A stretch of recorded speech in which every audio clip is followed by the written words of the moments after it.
It's time for another new Kansas City Spotlight. Here's your host, Lauren Scott. Inflation and high interest rates are having a big impact on many of us, including American homeowners. Many of us have to put plans to buy a new home on hold. Today we have Rob Cook, Vice President of Discover Home Loans. He joins us to explain more. Good morning, Rob. Let's dive in. Good morning. Thanks for having me. Can you tell us more about your role with Discover Home Loans and the Discover Annual Survey of American Homeowners? I lead marketing and analytics for Discover Home Loans. We're the nation's largest provider of home equity loans.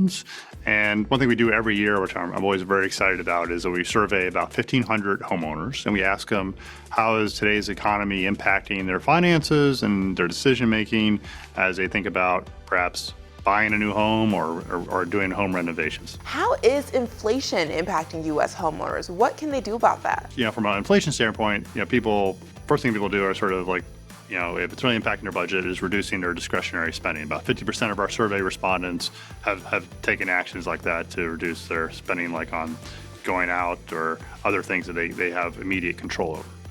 The other impact with today's economy, though, is interest rates are also high. So people who have debt obligations are also feeling the heat there, especially if their debt is variable rate, because of the rates they're paying on those debt obligations has gone up, and so they're getting pressure from their monthly debt payments.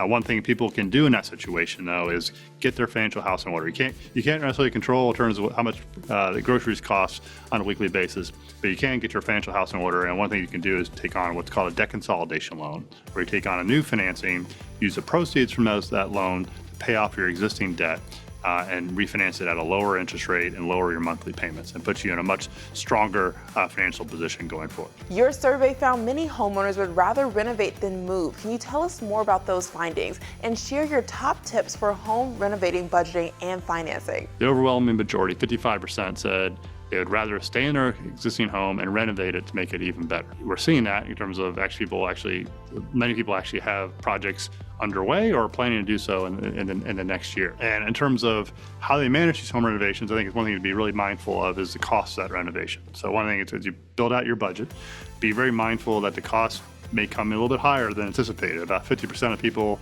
in our survey who did a home renovation experienced this, where the cost came in, in some cases substantially higher than what they had planned for. So put away additional money for that. And if you need to do a financing, as I mentioned earlier, a home equity loan can be a great option for people as a way to sort of finance that renovation. This Kansas City Spotlight has been paid for by Discover Home Loans.